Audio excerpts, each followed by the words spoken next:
viens chercher des actualités, des confrères, du relationnel. Je viens à ce congrès pour acquérir de nouvelles recommandations. Ça nous permet de refaire le point sur pas mal de choses. Merci, ravi d'être avec vous. À ces voix de la douleur, je souffre, j'ai mal, j'ai peur, j'espère.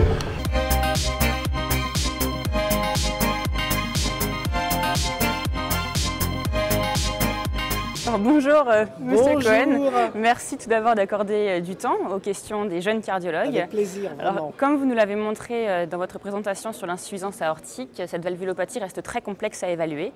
Ma question est donc la suivante, quand doit-on s'en inquiéter? Quels sont les éléments qui doivent alerter, notamment un jeune cardiologue quand il est en garde et que les conditions d'examen ne sont pas toujours optimales? Alors c'est une valvulopathie un peu méconnue parce qu'elle est beaucoup moins prévalente que l'insuffisance mitrale ou que la valvulopathie sténosante. Donc elle connaît des causes qu'il faut avoir en tête, la bicuspidie en tête en quelque sorte, et puis la maladie du culot.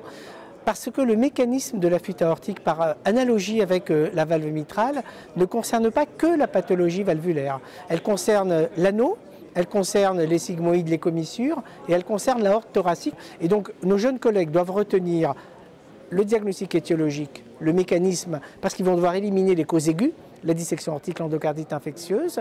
Ils doivent se souvenir que la quantification est une quantification et non pas une qualification. Surface de l'orifice régurgitant, volume régurgité, éventuellement vena contracta, la fameuse restriction du G avec non pas son extension mais sa taille, ça en 2D pour mesurer donc ce fameux diamètre de la vena contracta.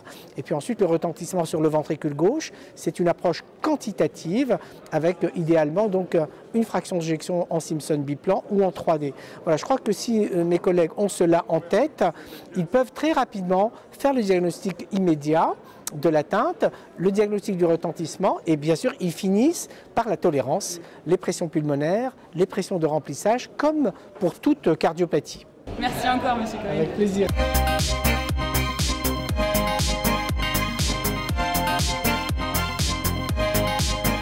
Mes projets pour ces 2 années vont être essentiellement centrés sur la recherche, sur l'enseignement et sur l'Europe.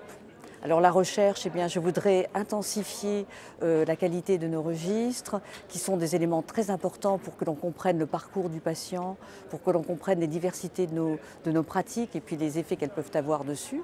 Le deuxième point que j'aimerais aborder et conduire grâce à vous, puisque tout ça ne se fera qu'avec vous, c'est l'enseignement, mettre en place la simulation et essayer de modifier un petit peu les façons de créer l'enseignement. Et enfin l'Europe, il faut qu'on soit présent dans les comités des guidelines, il faut qu'on soit à la recherche des fonds européens pour notre recherche, donc il faut qu'on s'ouvre à l'Europe.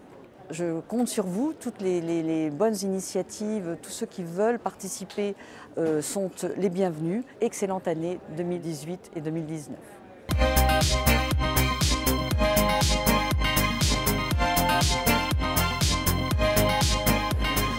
Bonjour professeur Montalesco. Donc nous sortons de la session des JUSFC qui a traité de la prise en charge de l'infarctus du myocarde à la phase aiguë. Quelles sont selon vous, avec les nouvelles recommandations qui sont sorties en août 2017, vraiment les recommandations clés à retenir pour la pratique des jeunes internes? La première chose, c'est quelque chose qui est fait régulièrement. Premièrement, c'est le premier électro qui compte pour dire c'est un infarctus et c'est à partir de ce moment-là que je regarde le chronomètre. Deuxièmement, dans un pays d'angioplastie primaire, on dit qu'il faut faire cette angioplastie primaire dans les 120 minutes après ce début de l'horloge. Et donc ça c'est l'intention, mais il est quand même clairement dit qu'il faut aller plus vite que ça, et en particulier 90 minutes pour passer le guide.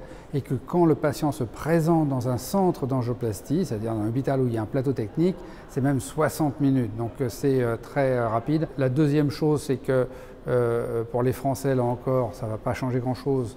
La radiale est dominante sur la fémorale. La thromboaspiration qui était fortement recommandée ne l'est plus du tout, elle est même déconseillée à cause des études récentes qui sont sorties.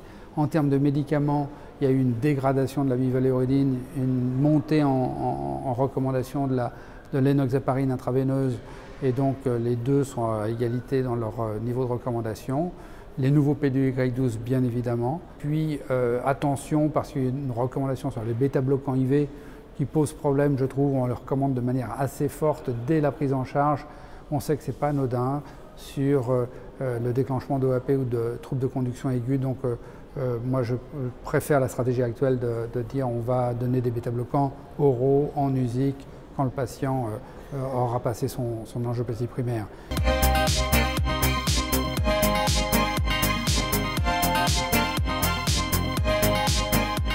Eh bien écoutez, en 2017, il y a eu du nouveau dans le domaine de l'imagerie et plus particulièrement dans le domaine des cardiomyopathies restrictives. Et pour la première fois, la Société européenne d'échocardiographie et d'imagerie cardiovasculaire, l'EACVI, dont j'avais été président à l'époque, a publié un papier de consensus, un consensus paper, sur l'utilisation des techniques d'imagerie dans les cardiomyopathies restrictives, sujet qui n'avait jamais été abordé jusqu'à présent.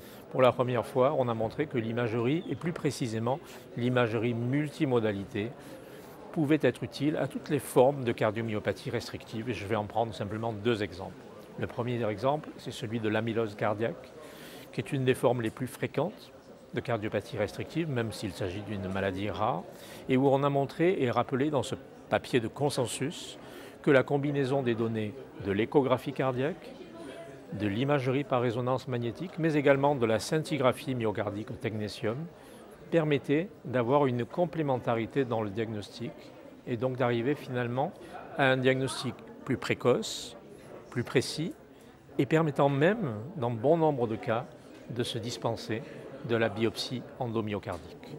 Un très bref deuxième exemple qui est celui de la maladie de Fabry, maladie rare aussi, on est dans le domaine des maladies rares, où là aussi la combinaison des données de l'échographie et de l'IRM permet d'avancer très fortement dans le diagnostic.